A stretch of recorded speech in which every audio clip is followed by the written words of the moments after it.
At midnight, on June the 30th last year, the rites of exorcism were pronounced over the 5-year-old Spiteri twins as they slept in their nursery. 6 weeks later, their father, Mr. Joseph Spiteri, was woken by his wife, Megwin. She was highly excited and shouting that she had saved the children. Mr. Spiteri found the twins huddled together in a state of deep coma. Despite emergency treatment, neither child recovered. And today, the mother stands trial in Fulchester Crown Court, charged with their murder. All stand.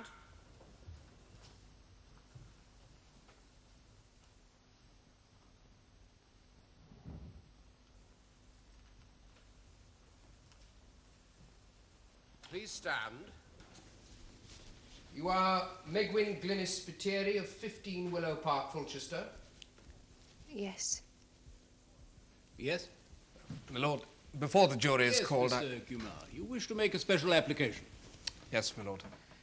It is that Mrs. Spiteri is unfit to plead to the charge, in that she's incapable of understanding certain features of it. You wish this to be tried by jury as a preliminary to the main issue of murder? Yes. Yes, very well.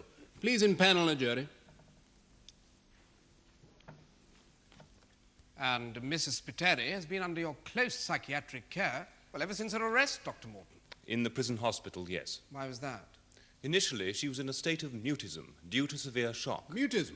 You mean she couldn't speak? Couldn't speak, couldn't remember anything, complete mental withdrawal. Your treatment? Initially, I put her on antidepressant drugs and later reinforced this with ECT, electroconvulsive therapy. Was this successful? Very gradually, yes. I was able to start clearing the blockage. So she what? had a retrospective amnesia. Yes, but I mean, you were able to help her overcome this, Doctor. To some extent, yes. She now has substantial recall of her past life and marriage, all the problems relating to her twin children. But not of their actual deaths, eh? It's all right, Megwin. What? No, my lord, not their deaths. Not even after, what is it now, nearly 8 months? It's an ego defense mechanism, sir. By repressing the truth, she's warding off a severe depression. And your specific diagnosis? She's suffering from a depressive psychosis, a condition characterized not only by intense depressions, but also by delusions. About what? Usually sin, a morbid preoccupation with evil, a strong sense of contamination. Yeah. So, if she were now allowed to plead to the charge, Dr. Morton... Then she might well say she was guilty of murder. Oh, she might. But only because her sickness gives her this prevailing sense of wickedness. Yes, but such a sense can spring also from genuine guilt. Yes, my lord. Oh, it doesn't can. have to be imagined, delusive. No, but in my professional view, she's still disturbed to the point of delusions. Yes, and a view formed over a longish period, Doctor. During some 20 therapeutic sessions with my patient. And until she's cured, you think it will be impossible for a jury to reach a just verdict? My concern, my lord, is less with justice... What? ...than with my patient's immediate safety. My lord, perhaps if I may explain... Oh, he seems fully capable of doing that himself, Mr. Kumar. Yes, Doctor? In my opinion, my lord, it is premature for this woman to be taking part in any trial. Oh, really? Oh, you mean even this trial on the issue of whether or not she's fit to plead? Yes, she's warding off full acceptance of reality. Well, so you tell us.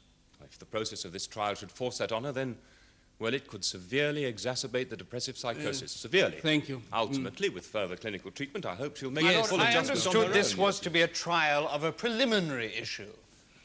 The doctor appears to be asking for all proceedings to be adjourned.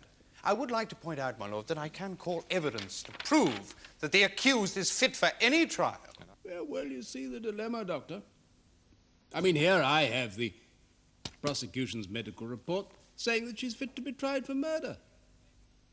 I have Mr. Kumar here claiming that she's unfit to plead. Now I have you here telling me she shouldn't be tried at all. Well, now would this be a fair compromise, eh? I allow this hearing to continue, but only in your presence and under your expert eye, eh? Very well, my lord. Are you able to be available for the duration of the hearing? Naturally, I've already arranged that, my lord. Yes. Yes, Mr. Nottingham? No further questions, my lord. No. Yes, Mr. Nottingham? With your lordship's permission, I would like to withhold the right to cross-examine Dr. Morton until after we've heard from the accused. Well, he will, after all, be remaining in court. Looking for a quid pro quo? Since this issue of her adjustment to reality appears to be... Well, Mr. Kumar, that seems reasonable. Very well, my lord. Thank you, Doctor. You can return to your seat. Mrs. Spiteri, if you'd kindly go into the witness box. It's over there. That's it.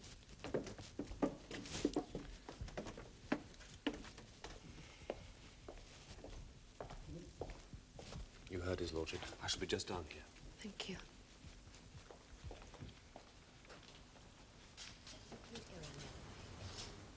What is your religion? Baptist. Take the Bible in your right hand and read aloud the words on this card. I swear by Almighty God that the evidence I shall give shall be the truth. Now, Megwin, do you understand what's going on? What? Well, these people are here to try and decide how much you understand about the fate of your children. Now, to help them do that, I want you to tell us as clearly as you can the circumstances leading to the nervous illness which resulted in your going to hospital. Now, you've heard Dr. Morton describe how you're suffering from delusions. Oh, now, my would you- lord. Really, Mr. Kumar, the accused may still be under medical treatment, but that is no justification for leading. My lord. When were your children born? November 4th, 1969. Davy was first by the hour. Before Maria. It's always the slower. Well, the girl after all. David and Maria. Yes, one Maltese name, you see. Please speak up, Megwin. Nice and clear. Oh, yes. Where were you living then? Still in the high flats then, weren't we? In the Tower Flat Council Estate in West 4. Yes, dreadful place it was like, but dreadful for children. Up so tall and all that vandalism and that. And no way out. Most unsuitable. Not that my children were difficult then, mind. Not until they came, you see. Before that, mind you, my babies were real lovely. And in fact, after about a year or so, you moved from the Tower Flat. Yes, Joe, Mr. Spiteri, he could see how a family couldn't live right in a place like that, so he found the place in Willow Park. You rented a little terraced house. Oh, yes, perfect it seemed at first. Bedrooms and bath upstairs. Modernised kitchen. More than we could afford, of course. But then... And the twins at this stage, Megwin, still all right. Well, what else? Sorry? Well, it was that place, wasn't it? Willow Park. That's where they were. Waiting. They? Waiting, you see. Waiting for innocence.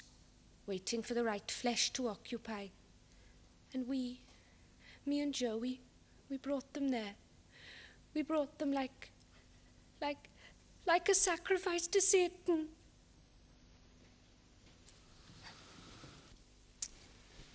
Doctor, if that isn't a cover-up.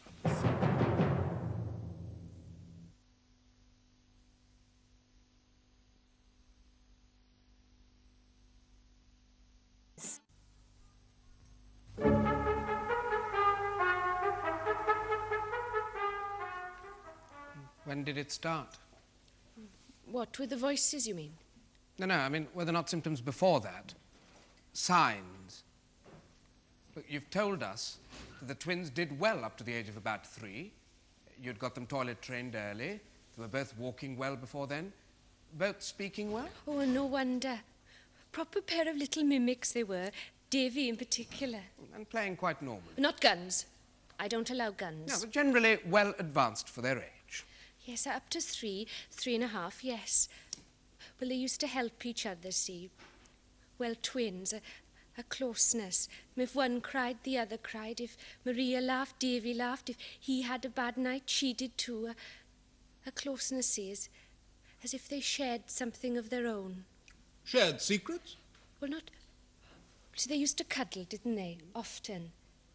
Never me or their da. No, never us. Just each other. But that's twins, you see. And then? About the age of 3.5. Well, it all started to go wrong. How? Well, sleeping bad it was at first. Forever waking up and crying out, fretful. Oh, if only I'd known then what it was. And what else? Well, moods. Well, only natural, wasn't it? Worn out they were, you see. So what else but grumpy all day? Except that it got worse. When they were listless one minute and in a proper tantrum the next. Tantrum? Yes, when they'd scream and shout and tear at each other and break everything in sight. Oh, it was shocking. What did you do?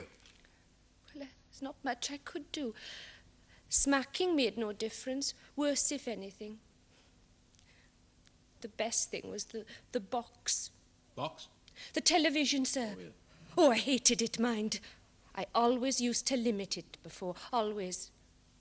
But, you see, when they got so difficult all day, it got so it was the only thing, you see. What about nursery school? Didn't they attend one? Well, not as there was one handy, mind, but you couldn't have sent them, not like that, you see. Oh, really? But mind you, I was looking for something then. Something definite, if you get me. No.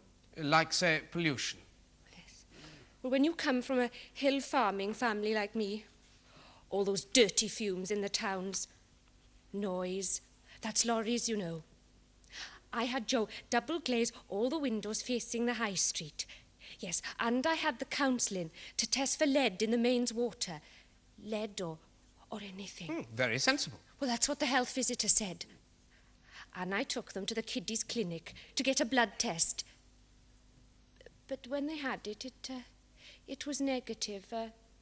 Plenty of iron, but no lead, no. So what did you do then?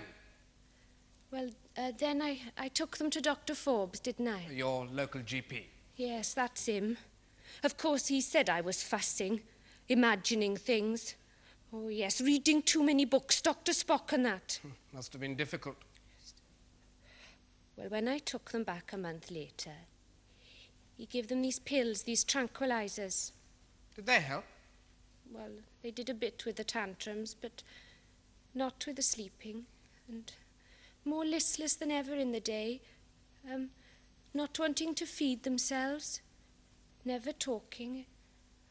Well, it was like having a couple of little strangers in the house. So, what then? Well, then the health visitor, she could see that it was as bad as ever.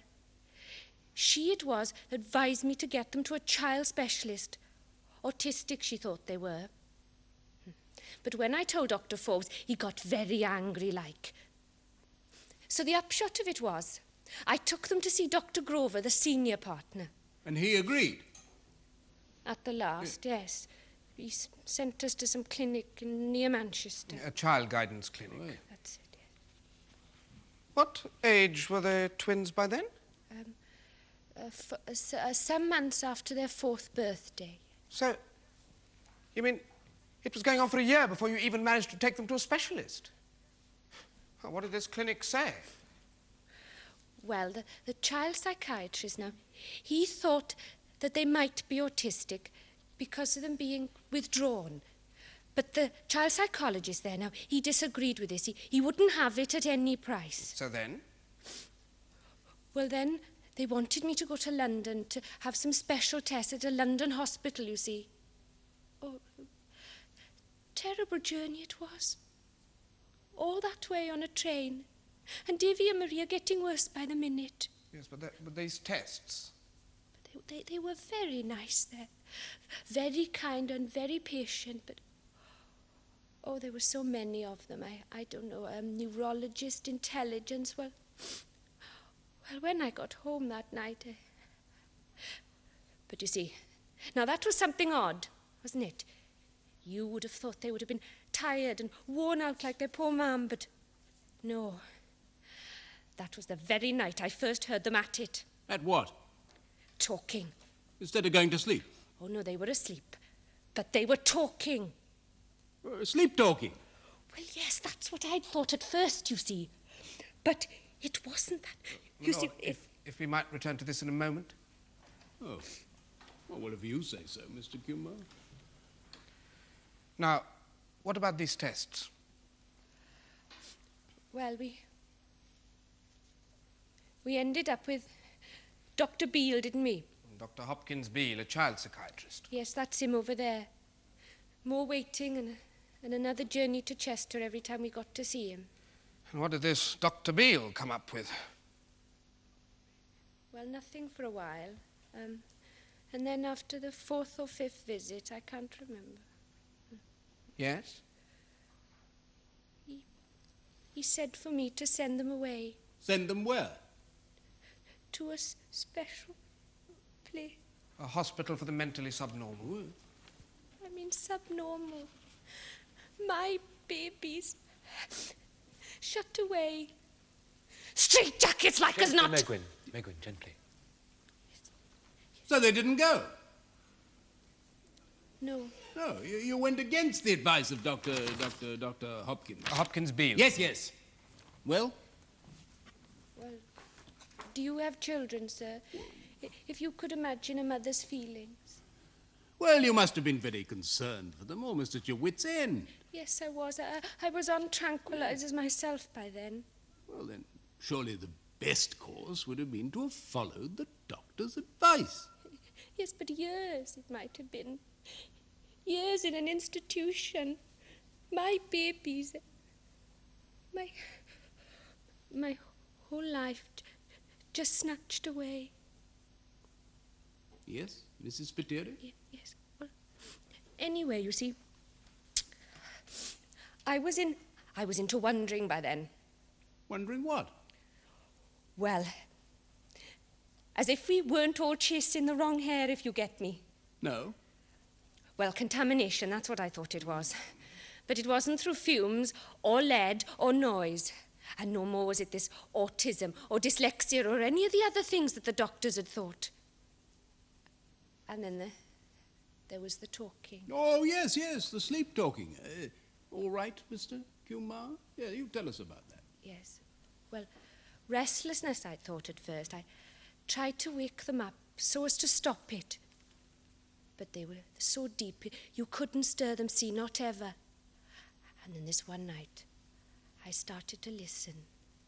Listen proper. And then I saw how... Yes? Well, how it was, you see. They were talking to each other. In their sleep? In their sleep. Talking to each other. They were having a conversation. Or so you thought? Oh, no, it was a conversation. They were having a conversation, yes. Well, your husband, what did he have to say about all this? Well, me and Joe, we weren't so easy together then, not with all the worry and expense and that, and him with his job problems. Maltese he is, see, and it doesn't help to be a foreigner, not when there are these layoffs and that about. Yes. So what you're saying is that you didn't tell your husband about this sleep talking, I did try and tell him, but you see, he wouldn't accept it. He'd never have as Davy and Maria were as bad as I said. He thought it was my fault, didn't he? Well, that's how he called in the father. Who? Father Attard. Of the Maltese Community Association in London, my lord. Oh, yeah. He came? Yes, up from London. He saw the twins, and then he stayed on through the evening so he could hear them. Hear their sleep talking? Yes, that's right. Shall we be hearing from this man? Oh, yes. Oh, good. Yeah. What did he have to say about it? Nothing, not to me. Huh? Only speaks to Joe, and then in Maltese. Yes, but your husband, didn't he tell you what this man had said afterwards? Not at first. Embarrassed he was. A couple of weeks before he said, and then only because the father had been on to him and all. So? Well, Father Attard, he'd felt it.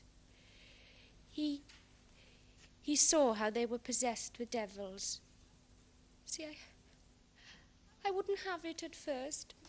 Outraged I was. The thought in my babies. But then here was Father Attard talking about exorcism. Oh, exorcism! Mind you, Joe kept saying as it could do no harm, and then Father Attard was their godfather. Yes, so you agreed to this exorcism? Oh, yes, I did, but mind you, I only did because of the talking, you see. And hearing them, night after night, I was so desperate. Anyway, he came with his robes and his candles, muttering Latin all over them. Well, Davy started shouting. Maria too, screaming, the both of them. Well, Joe tried to get me out.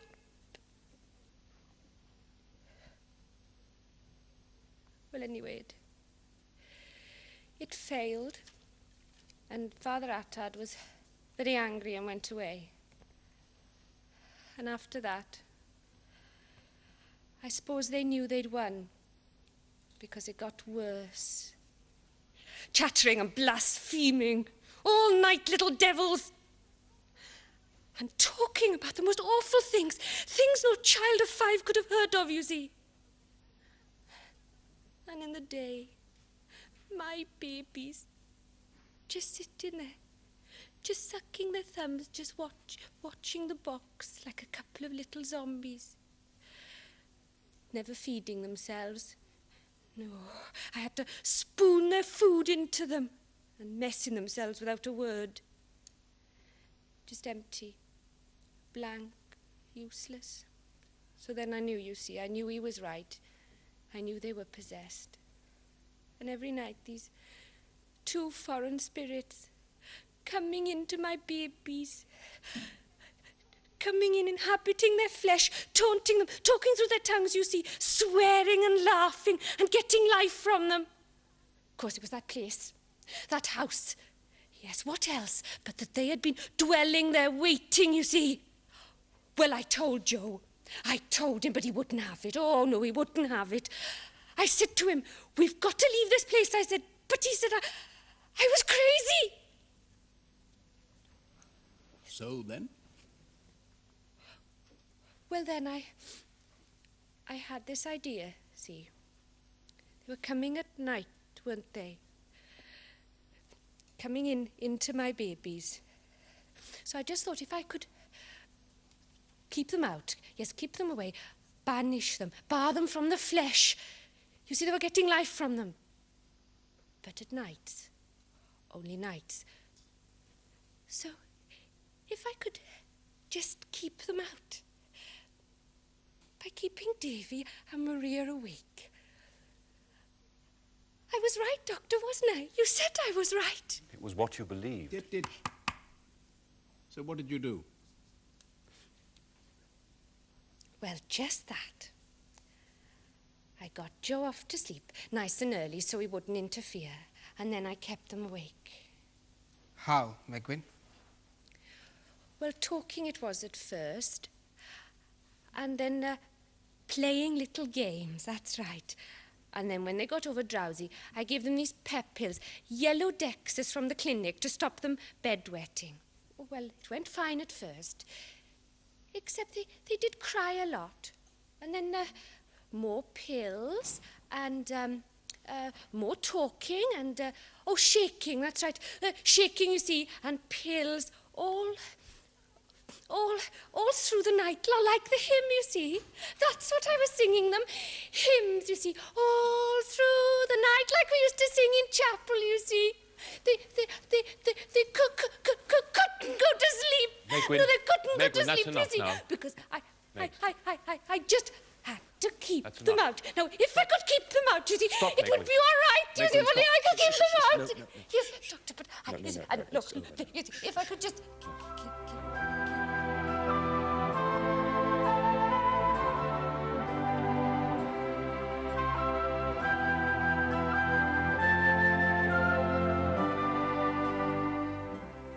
The case of the Queen against Spiteri will be resumed tomorrow in the Crown Court.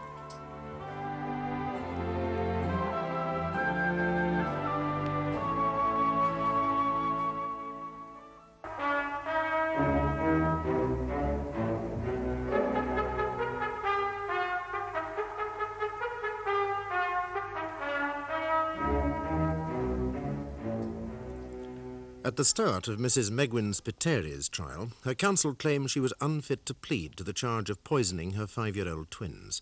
Accordingly, a jury was impanelled to hear evidence and decide whether she is mentally capable of understanding the allegations against her. Yesterday, a doctor said that due to a depressive psychosis, the mother has delusions about the true fate of her twins, and in fact believes they are still alive. Mrs. Spiteri then described how they'd developed a strange illness where they were like zombies all day and spent their nights sleep-talking to each other. Their godfather, a Maltese priest, told her they were possessed of devils. It was after he'd tried spiritual exorcism, she said, that she resorted to her own means of purging the alien spirits. So, Megwin, you've told us how you kept your twins awake with these pep pills and so on. Yes, just until dawn, when it was safe. Safe? To leave them. I went off and made a nice cup of tea, I did. And then when I came back, they were off into this lovely sleep. Quiet and deep and troubled, and no more of this talking and that. So then I woke Joe up and told him. And then? Oh, worn out I was. What with the effort of it all, you see. Well, I told Joe to watch them, so I could get some rest. But he said no. They were ill. Started shouting at me, shaking me. Well, this tiredness, you see, dropping I was. Well, then... Yes? What then? I don't... I suppose that's when I got ill. Is it, Doctor? I just don't remember. Just the hospital and... What about David and Maria? What about them? Oh, I wanted to see them. Asking I was. Yes? Yes. But he's got them off in Malta, like as not. He used to say he would. Said I couldn't cope. Said I wasn't a natural mother. He'd said that from right back. Oh, is it in Malta? They knew what a proper family should be. So you thought your husband had taken them overseas? Yes, like as not he has. Yes, but surely... That's right. That's right. No further questions, my lord. That's right. But they aren't in Malta, are they, Mrs. Spiteri? What? David and Maria, they are not in Malta. They're dead. No. They're both dead, poisoned by the dexedrine tablets you've given them. No. Yes. Here. They're death certificates. Usher, show these to the witness. No. No what? A mistake. No mistake. Dead and buried, Mrs. Spiteri. It's not them, not my babies. Madam, if you condescend to look at these documents, you'll see most clearly that it is them. David John Joseph Spiteri, Maria Gwyneth Spiteri, cause of death, poisoning. My lord, my These are client's facts. mental state. Reality. If no one has as yet seen fit to confront the accused with that reality, I think it's time someone did. They are both dead, Mrs. Spiteri, as you very well know. A mistake. I was saving my babies. If anything died, it was them. Them? Oh, you mean the two evil spirits of yours, the possessors? Yes, evil, wicked, up to their tricks they were. Oh, it's all right, Doctor. Your patient's repressions clearly stand intact. Or so she would have us believe. Wouldn't you, Mrs. Spiteri? I don't understand. No? Well, now, I'm going to put it to you that you do understand, that you understand very well, and that you've been putting on this elaborate act for us to win you sympathy. To win you sympathy and confirm your alleged illness. No, I've only told you the truth. Oh, but with one or two ingenious embellishments, yes? No. Like all this pretense that they aren't really dead, like contriving all this nonsense of ghosties and ghoulies and possession by evil spirits, yes? It's true, they were. Were? You mean while they were still alive? No, I mean, looked like I told you before I kept them out, see? Them? The possessors? Yes, that's yes. right, yes. Why didn't you tell your husband? Why didn't you tell your husband you believed they were possessed? I did. Did you? We shall be hearing from your husband later, you know. He will tell us. Are you quite sure? You told him you wanted to move out of the terrace house? Yes. But did you tell him why? I mean, did you tell him You thought the place was haunted? Well, madam? Well, it wouldn't have helped, see. No, I don't see. He'd been very angry Oh, why? because of the way I'd behaved to Father Attard, upsetting his special mass and that. And, well, then I was afraid. Because he'd been angry. And more. More. Your husband had ill-treated you, beaten you. Yes, but, see, you've got to understand, in Malta, well, I mean, for a wife to behave as I did to a patriarch of the community, let alone him being a priest, well, Joe was only doing what he thought was right. I see. Yes. So now you're telling us that you did not talk about your possession idea to your husband. Yes, that's right. Well, did you tell anyone of these fears? No? Well, not the doctor, not the neighbours. Well, you can't, can you? Not a thing like that. Why? Afraid they'd think you were mad, perhaps? Not so scared of being thought mad now, though, are we? Really, my lord, You've told us your husband blames you for the disturbed state of your children, yes? You feel guilty, responsible. Why did you have twins in the first place, do you think? Why?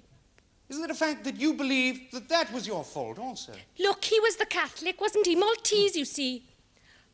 I wanted to keep on with my job. I didn't want to rush into a family, but, well, as Joe sees it, women are for making children, not money. You were using a contraceptive pill, weren't you?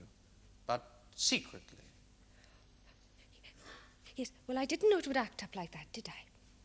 Like what, Mrs. Spiteri? Well, how you'd have come on extra fertile when you leave off it. I didn't know that. Extra fertile?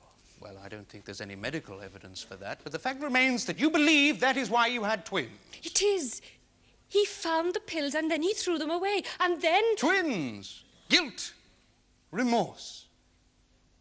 And then, because of all that, you determined to make them perfect, didn't you?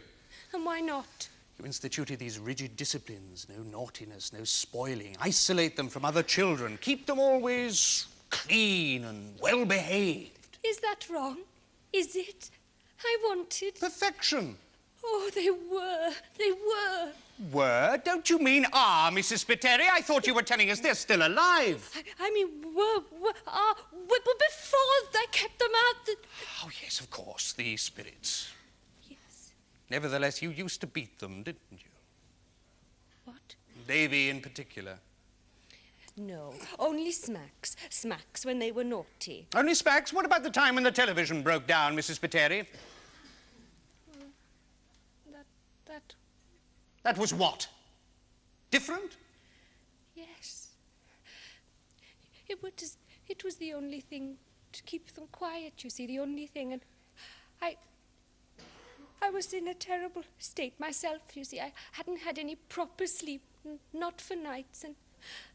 Well, then the damn thing broke down. You should have seen them, creating like animals they were. Perhaps the impulse to kill the twins had already formed, Mrs. Spiteri. Impulse? You felt you'd failed, didn't you?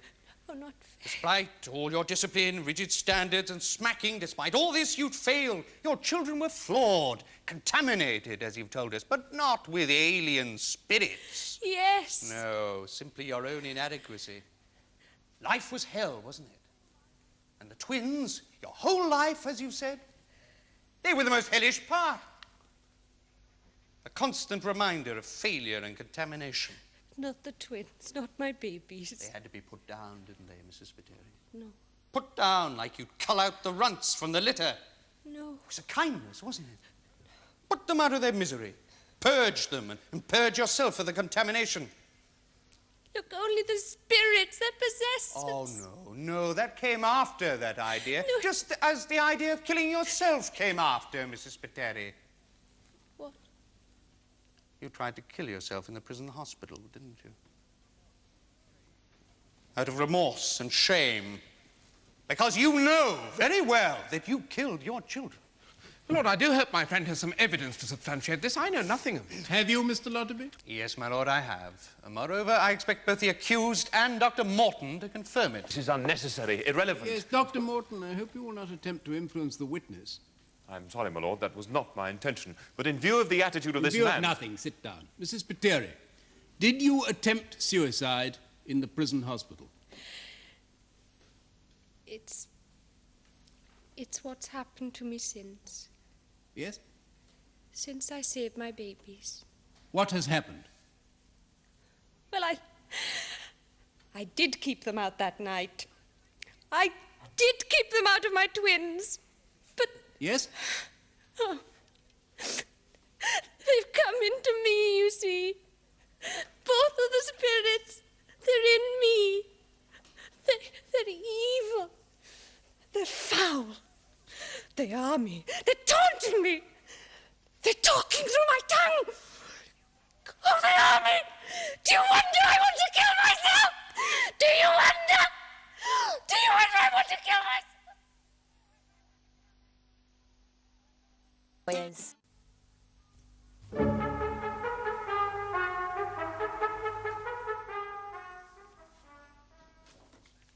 No, Doctor. What matters for this trial is the specific definition of Mrs. Spiteri's current mental state. Well, yes, of course. If it is proved that she is currently psychotic, as you maintain, then she may be found unfit to plead. Quite. But if, on the other hand, the jury finds that she's merely neurotic, then she must be found fit. Now, Doctor, you diagnosed a depressive psychosis characterized by severe delusions. After some 20 therapeutic sessions, yes, I did. Well, you see, I'm going to suggest that no matter how many sessions, you could be mistaken. No one's infallible, of course. What would cause such a psychosis as you've described? Cause? The most widely accepted explanation is that it's an hereditary condition. But in some cases, clinical symptoms only emerge when the patient is exposed to a situation of intolerable stress. I see. So what such as those to which Megwin Spiteri was exposed. Yes, surely, Mrs. If Spiteri... I may be allowed to finish. You heard her yourselves. The hellish treadmill of National Health Service referrals, trailing from one specialist to another, clinic to clinic. Told she was fussing, imagining things, and all the time her children getting worse, withdrawing into tantrums in this zombie-like state. Her husband telling her that she was to blame for it all, and then bringing in a priest. And then having Dr. Beale tell her the twins must go away to a hospital for the mentally subnormal. For such a mother, any mother with a strong emotional dependence upon her children, well, what more appalling judgment than that, as the climax to all her efforts and anxiety. Yes, and making for an acute sense of failure, but as likely to make her neurotic as psychotic, surely, Doctor. Perhaps. I mean, take, for instance, the depressions. Yes. What mother wouldn't be depressed to find herself confined in a prison hospital after having poisoned her 2 children? I would have thought that was a pretty normal response, depression. Of course, except that Mrs. Spiteri was in acute shock to the point of mutism and amnesia, and was later found to be suffering severe delusions. Or so she led you to believe, Doctor. You see, I'm suggesting that she was deceiving you. Really? Oh, naturally, she was in shock, just as she was depressed, but not psychotically so, not due to any, what was it you said, hereditary psychosis, not due to any hereditary psychosis you've diagnosed. Look, if we could just try to clarify this. Oh, please do, Doctor. Now, you're saying she could be lying about her belief in their possession, is that right? Yes. Pretending the delusions? Exactly. That she deliberately disposed of her children out of some sort of, I don't know, warped euthanasia motive because she saw them as runts? Perhaps, but whatever her motives, what I'm saying is that they had nothing whatsoever to do with liberating her children from spiritual possession. Or so you would like to prove. Are you married, Doctor? A family man? Do I have to answer that, my lord? Is this relevant, Mr. Lotterby? Yes, my lord. Are you married, Doctor? Yes? Any children? 4, but I don't see Now, what in that- your evidence to my learned friend, you referred to an ego defense mechanism. Yes. Now, no one will deny, Doctor, your evident compassion. The strong sense of involvement you have in Mrs. Spiteri's case. No more so than with any other patient. All these outbursts of yours about the NHS treadmill, the intolerable stresses she's had to endure. So? The emotional way in which you've challenged the court's right to try her at all. She's not cured. It's obvious you are involved, Doctor. You care most deeply, even to the point of prejudice. No. And why? Because, Doctor, as a family man with 4 children, you find the alternative utterly intolerable, do you not? Alternative? The alternative to psychosis. I don't follow. Infanticide, Doctor.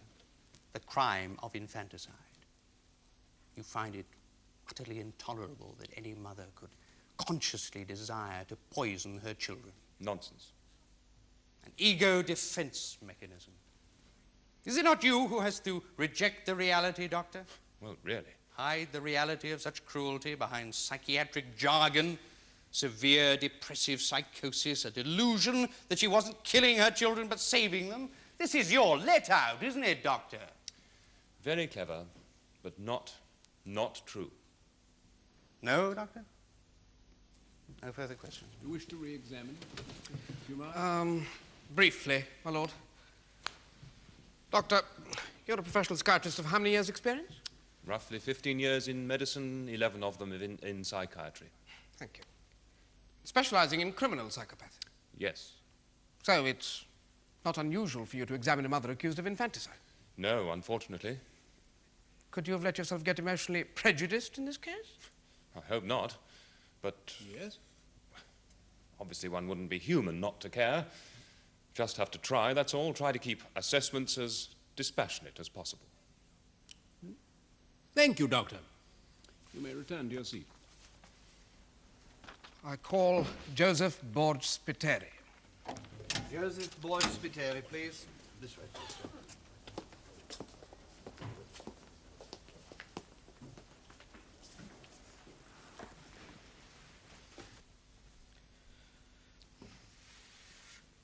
You are Joseph Borg Spiteri of 15 Willow Place, Fulchester. Yes. Sir, what I have told police, that was said in anger. I did not mean these things. Oh, you are referring to the statement you made to the police following the deaths of the children. Sir, I was much upset. Well, Mr. Spiteri, this trial is not about your wife's guilt or innocence of murder. What, please? You're here as a defense witness. You see, you've been called to describe the state of mind of your wife prior to the tragic events of the night of, 4th of August last. State of mind? Her illness. Illness. Much illness, is no doubt. Yes? Always to doctors. Always one thing or another. Skin rashes, migraines, bad sleep. Is this or that? Making children very bad. No surprising, huh? If she no go to doctor, she's afraid of dirt, noise, what do you call? Pollution. Pollution. Lead, air, everything's. Not even allowing us to have pet dogs. Not even that. No dog? Why not? Dirty, messy. One time, she said to me how the kids are bad. I go out to buy puppy dog. I said to her, is better, spaniel is better for them than the television. But she wouldn't have it. Sir, all day was fine. Bouncing, noisy, but is okay. But nighttime is trouble. All night, whining for to go out, messing the house, acting bad. Couple of nights like this, back to the shop. But that animal, you see, Yes. it could tell. It could sense them coming You into must the... remain silent, Mrs. Spiteri. Yes, but that puppy, it knew, you see. That's enough about it now. Yes? As you were saying about her pollution fears. So, always calling council for to make test water, gas leaks, children's blood, food. This I don't believe. Only on this matter of the house, I am persuaded. The house. Sir, for to move from tower flats, that was for best. Oh, yes. It's so high, so bad for children, sir. Yes, but as for leaving the terrace house in Willow Park.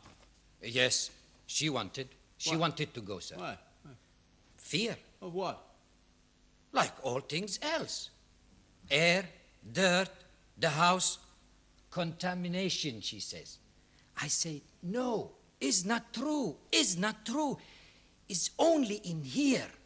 Oh, much sorrow. Well, she said nothing to you about the house being haunted, about the children being possessed by alien spirits?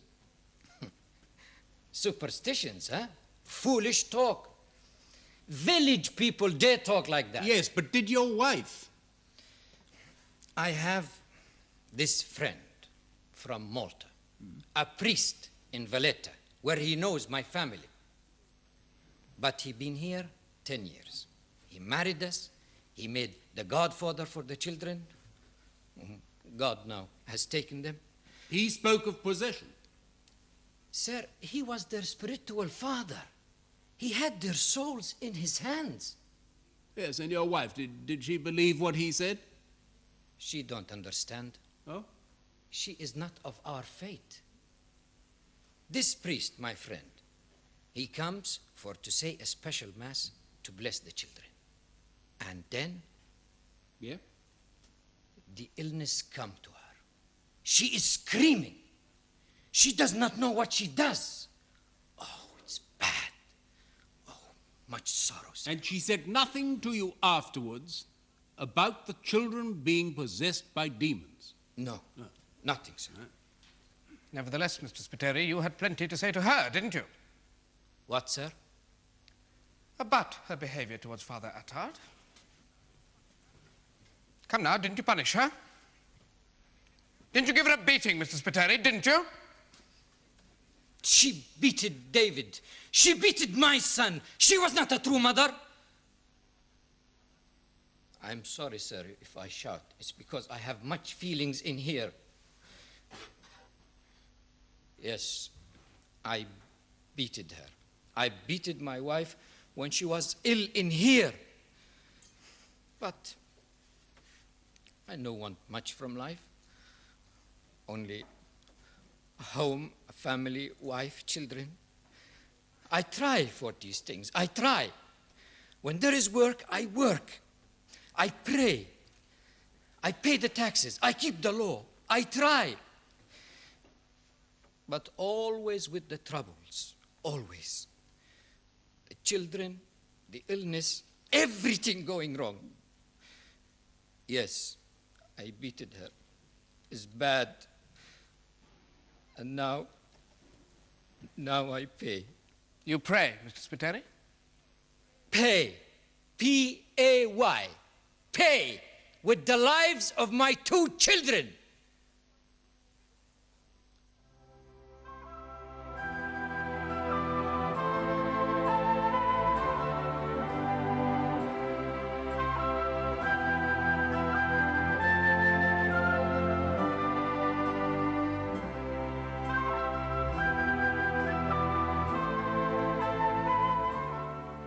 The case of the Queen against Spiteri will be concluded tomorrow in the Crown Court.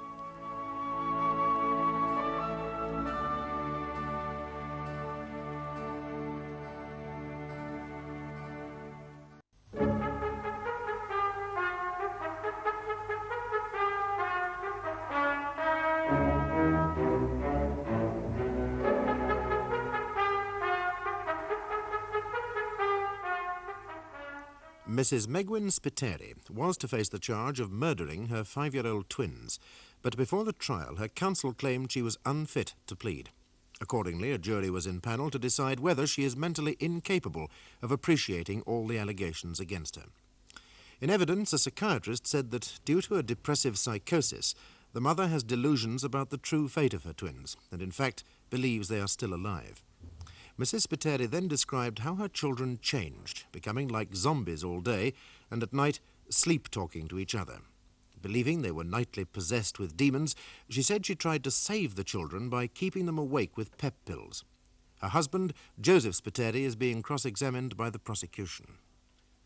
Now then, Mr. Spiteri, my friend asked you at some length about your wife's nervous illness, and from your replies it would seem she in fact suffered no more than a few typically neurotic symptoms. Neurotic? Well, headaches, skin rashes, insomnia. Is true. Yes, you said nothing, for instance, of her having delusions or acute depressions. She, my wife, she was not happy. Well, no, of course not. The children ill and so on. Often she'd say to me how, Yes, Mr. Spiteri. sir, how I only marry her for to stay here. How she is my passport for to stay in the UK. Is not true. Well, you're not dependent on her for your status as a British citizen. No, sir. But she always say how I marry her only for this. Is because she is ill. But nothing else. There is the matter of the deserting. What? Sir, she has this fear that one day I leave her and go, take the children, go back to Malta. Is crazy. She knows I am a good Catholic. For me, the family is sacred. Is crazy. So there were some marital anxieties, but no sign of any psychotic delusions. And then she had this of the sleep talking. Oh, yes. Now, what about that? Sir, she say Davy and Maria, they speak between each other in the night while they sleep. So she told us. I don't believe. But I mean, you must have heard them, though. I heard talk, but I think it's just dreaming. Just nightmares. Well, you'd never listen, would you? Now, that's enough now. So, Mr. Spiteri, the imaginings of an over-anxious mother. And the way she keep the twins, huh? So strict. No going out. No other children. Not going to baby school. Not even wanting to leave the children with me, their father. This is not crazy? Oh, not perhaps by the standards of an over-possessive mother. In Malta, they don't do this. Oh, come, Mr. Spiteri, no possessive mothers in Malta? Is not normal thing. Well, a mother who even rejected the recommendations of a doctor in order to keep What, her children please? The recommendations of Dr. Beale. Your wife refused to allow her children to go to the hospital. Please, what you are saying? You didn't know this? No. She only said the doctor can do nothing for them. Only this. No mention of hospital. Well, there you are, you see, Mr. Spiteri, an over-possessive mother. Crazy. Like I told the police. Crazy. She was going to poison me, the same as my children. Crazy. Well, Lord, I really must protest. Yes, just a minute, Mr. Kumar. Your wife tried to poison you, Mr. Spiteri? Sir, with these barbiturates? The same night as my children. It was only to make you sleep. Be quiet. Now, this is a very serious accusation. Sir, she knows I am weak here. She gives me barbiturates, many pills. Is miracles how I am here today. Is miracles she does not finish me like she finishes them. Davy and Maria, God rest their souls. Well, Lord, Mr. Spiteri was examined by a police surgeon. No charges being Yes, brought. quite so, Mr. Kumar. Members of the jury, you will not concern yourselves with this allegation. Yes? No further questions, my lord. You wish to... Only on this last issue, my lord. Yes. Mr. Spiteri, Look, I'm sure that we're all deeply sympathetic about the tragedy which has overtaken you and your family. We appreciate your grief and emotional strain. However, you see, in her evidence, your wife has already told us that on that night she got Joe off to sleep nice and early so he wouldn't interfere. She was giving you the pills just so that you could get to sleep. Sure. Lord, call the last witness for the defense, Father Attard. And will you kindly tell us, Father, what happened on that first visit to the Spiteri household here in Fulchester? Immediately upon my arrival, I sensed the presence of evil in the house. Really? How? For a man of my calling, there are signs. Oh? You, sir, must have the sense for deceit to smell out the truth from lies. So it is that a man of God must have the sense for evil. I see. I think you do not, sir. Oh? Forgive me, but here the ways of your church... The Maltese people still hear the words of God. They are still united in the fight against the forces of the devil. Yes. So, you sense the presence of evil? Yes. Just as I had before with David and Maria. Before? Excuse me, when was that? At the baptism. Ah! Then it was not so strong. I was unsure.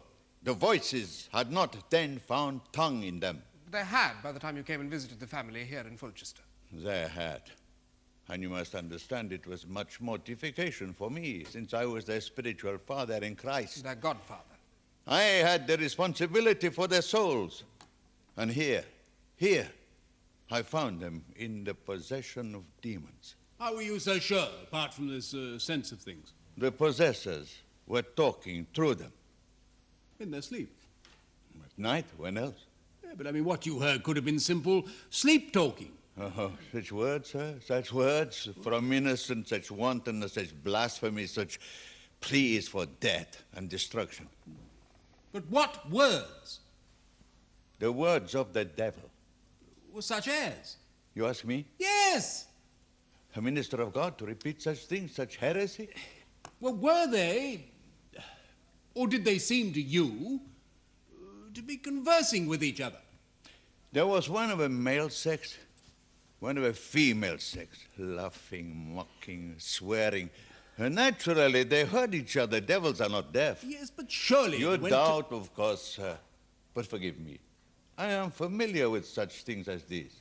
How familiar? As a young man visiting in Calabria, I witnessed the torments of the women, the Machiara, who are possessed of demons. My lord, I thought this man was called as a witness to the accused's state of mind. Yes, but also to indicate that she was subjected to the things she described and is not making them up, as is suggested, as part of a deliberate device to escape trial. Let me hold a séance and be done with it. Oh, do let's get on. Father, can you tell us how it was that these children came to be possessed? I mean, they'd been baptized, dedicated to Christ. Their godfather was a priest. The mother. How? She had sinned. She had seduced this man into a union outside his own community. At the marriage, she refused to take his faith. She refused confession, the holy sacraments, absolution. She was not in a state of grace. At the baptism, she refused to pray. And then, when I went the second time to Fulchester to save the children, David and Maria, to save them with prayer and the holy rites of exorcism, then the devil entered into her also to shout with her mouth, to provoke her, to throw over the candles, to raise her hand against the minister of God. I see. And then God saved her, to provoke her further, to poison her own children. Yes, well, thank you, Father. We can see that this tormented Christian woman can have drawn scant comfort from your visit.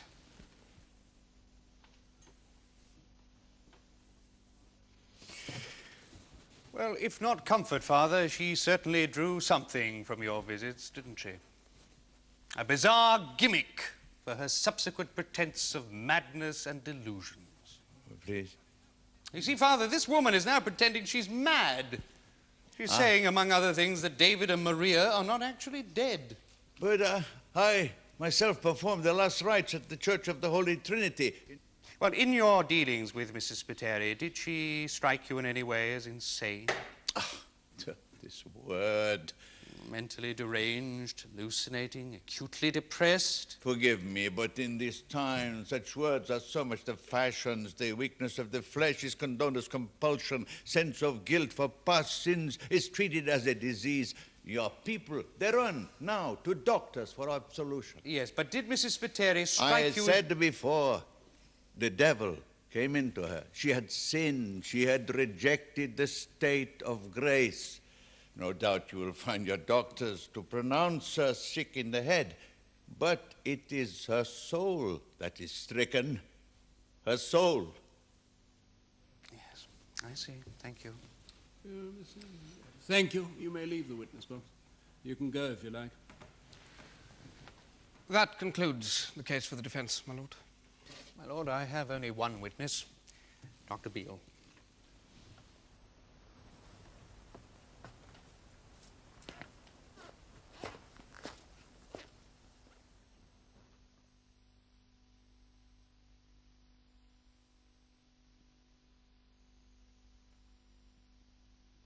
EV Lawyers.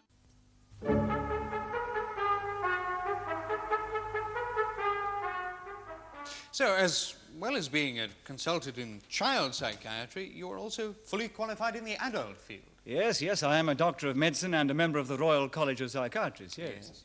And essentially so, too. I'm sorry? Well, so often the quirks of the parents are visited upon the child. Oh, I see. So you're watchful for the... For the problem parent, exactly. Yeah. So, in fact, although it was officially the Spiteri twins who were your patients, you were simultaneously assessing the personality of their mother, the accused. Yes. Yes, increasingly so, in fact. Yes? Well, I concluded it was external factors, the home environment, in fact, which were chiefly responsible for the twins' condition. Would you please explain that? Certainly. Mark you, some of the bright suggestions I found on the Spiteri case file, well, let us just say I found myself at variance with some of the observations made by the Child Guidance Clinic. I mean, it was obvious straight away that the children were not autistic. You could see that straight away from the way they handled symbols. For all their reluctance, David and Maria were perfectly capable of communication. Now, as for retarded, well, on the Binet intelligence scale, they were potentially a year or more in advance of their actual age. Now, I also identified exceptional mnemonic faculties. Please? Mnemonic? The ability to memorize. Oh, yeah? Yes. They were potentially a very bright little couple. Senses all very well developed. Hearing, sight, coordination. No organic defects at all. No, I mean, they were a little highly strung, but that was only to be expected with their high mental age. Doctor, one moment, please. We've heard that you recommended that these children should be treated at a hospital for the subnormal. Now, is that correct? It is, yes. And yet here you are now telling us that they were not subnormal, quite the contrary. Potentially to the contrary. Don't let us get confused. Oh, but I am. Well, their behavior was far from normal. Both children were excessively disturbed, in fact. Negative and withdrawn, incontinent, capable of erratic outbursts, tantrums, most disturbed. But not an organic disturbance. Nope. Although they behaved subnormally, you decided that they weren't. Well, the pathogenesis was external, provoked by their environment. Surroundings. Ergo, by changing that environment, I hoped to relieve the condition. Yeah. Of course, I would have preferred to send them to one of the special schools which cater for this type of child, but unfortunately at the time, the only vacancies were in the rehabilitation wing of the hospital. Yes, I see. Thank you, yes. So, in effect, their cure, as you saw it, was to get them away from their mother. Yes. Well, from what I could gather, she'd had a pretty disturbed childhood herself, over strict parents, emotionally deprived. The result, the usual paradox, a craving for love and affection, and yet inhibited against expressing it herself. Similarly, there were a lot of domestic tensions, cash worries, job problems, cultural disparities. Welsh wife, Maltese husband. A lot of rowing going on in the home, even some violence. And there again, she herself tended to be very neurotic about the children. She had a fetish about cleanliness, discipline, their health. Almost unsatisfactory. You say neurotic, Doctor. Would you go further and describe her behavior as psychotic? No, I would not. She was not psychotic? No. And then when you examined her last month in the prison hospital, psychotic then? No. Disturbed, yes. Inclined to be depressed. Well, naturally, in view of the circumstances. But not psychotic? No. Delusions? Well, she denied that the twins were dead. However... Yes? I concluded this was a conscious lie. She'd fixed on all this spiritual possession idea. Well, I mean, that was a natural extension to her cleanliness fetish, her thing about contamination. Yes, her thing about contamination. But it was apparent to me that she had fixed on this possession idea as a cover, as an excuse for her actions. As an excuse? Yes, and one which she was acting up for the benefit of her psychotherapist. She was acting it up. Thank you, Doctor. Dr. Beale. Oh. You did not examine Mrs. Spiteri immediately after she was taken into custody last August? No. Did you, Dr. Beale? No. No. In fact, you saw her only the once in the hospital. Yes? Yes? Mm-hmm. Yes. And that after she'd been under intensive treatment from Dr. Morton here for fully 7 months. Hardly intensive. No. 20 therapeutic sessions, including the use of antidepressant drugs and electroconvulsive therapy to combat mutism and retrospective amnesia. Well, perhaps, but... With respect, Doctor, I suggest you're basing a great deal on assumptions. And those formed nearly a year earlier when you were treating the children. Now, look, Yes, a minute. Doctor, did Mrs. Spiteri ever mention anything to you about her children's sleep-talking? Well, certainly, when I visited her afterwards in the prison hospital. No. I mean before that, when she brought the twins to your clinic. No, she said they slept badly, were extremely restless, that was all. Really? Not that sleep-talking would have been so unusual. Oh, really? Well, from what we've heard from the accused and from an independent witness, the whole phenomenon sounds extremely unusual and perhaps relevant to this case, or at least to the accused's alleged delusions about the influence of the supernatural over her two children. Well, I mean... Really? No. Shouting and swearing and what was it, blaspheming? Conversing in blasphemous words of the devil, pleas for death and destruction. Is this usual in 5-year-olds, in sleeping 5-year-olds? Well, not usual, of course. Oh, have you encountered it before amongst your young patients? Well, not in this specific form, but certainly sleep-talking. It's quite frequent among children who are under intense stress, and quite simple to rationalize. Now, children, exposed to a very tense and disturbed home situation, that is a reality from which the infant mind would naturally seek to withdraw, as indeed the Spiteri twins did, into silences and negative behavior patterns. But of course, their subconscious anxieties could well have found this vocal form of expression by night. Ergo, sleep-talking. Except, Doctor, that they seem to have been conversing, holding a conversation one with the other. Ah, but twins. Twins! A highly developed interrelationship, probably effective even at sleep levels. Ergo, mutual communication. Except again, Doctor, that they did so, we are told, in adult language, swearing and blaspheming. Well, both children were, of course, excessively disturbed. Yes, but adult, Doctor, far in excess of a maturity of 5 years old. Mental age of 6 or 7. Even so. And don't forget, these two spent almost their entire waking lives in front of the television set.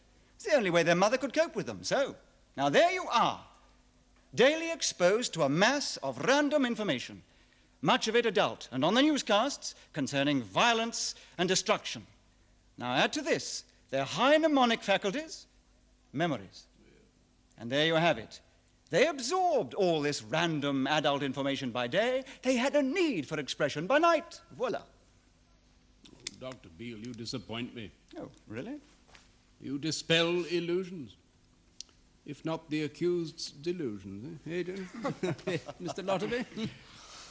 Thank you, Doctor. Right. As Dr. Morton has explained, now, Mrs. Spiteri's psychosis, though latent, would still have needed a situation of acute stress to bring it out. Now, ladies and gentlemen, you've seen for yourselves that this poor woman was clearly exposed to abundant stress. Financial worries, twins increasingly ill, rows, even beatings from her husband. A foreign priest of an alien denomination making her feel like a social and religious pariah. And then this horrendous phenomenon of her children's nightly sleep-talking. Another factor guaranteed to confirm in her tormented mind the conviction that they were indeed possessed of demons. No wonder she had delusions. No wonder, and this is the crux of the matter. She believes that far from harming her beloved children, she saved them. That they're still alive. You heard the woman for yourselves. Lucid, cogent, articulate, pathetic, of course. No one is denying the tragedy of her circumstances. But do not let this confuse your judgment as to her true mental state. Do not let her deceive you with all this bizarre talk of saving her children from evil demons. Do not let her deceive you as she appears to have deceived her psychotherapist. This woman would have you believe that she thinks her children are still alive. But I put it to you that her attempted suicide in the prison hospital would suggest that she is fully aware of her children's death. As you know, members of the jury, you are not called upon to decide whether or not the accused is guilty of any crime. You are assembled here to decide whether she is capable of understanding the charge, instructing her lawyers, following the evidence. Now, her counsel says that she isn't because she is suffering from the delusion that her children are still alive.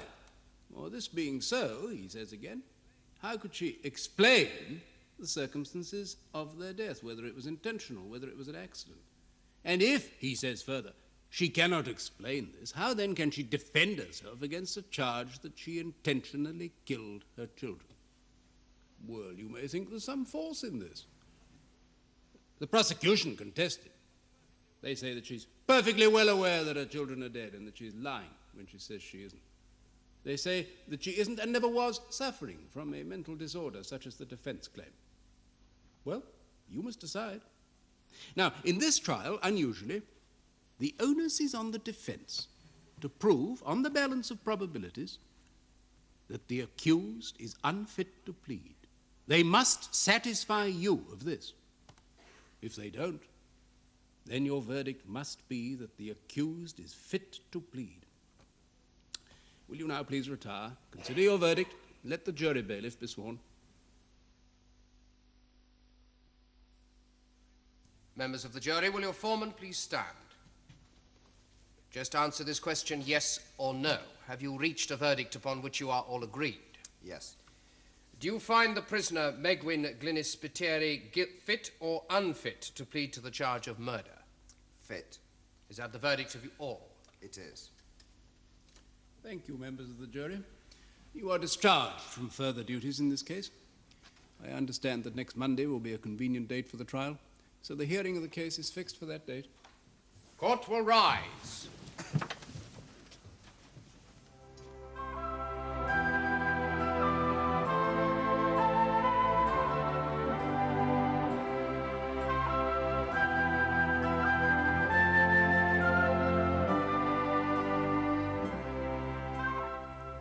Join us again when our cameras return to bring you another leading case in the Crown Court.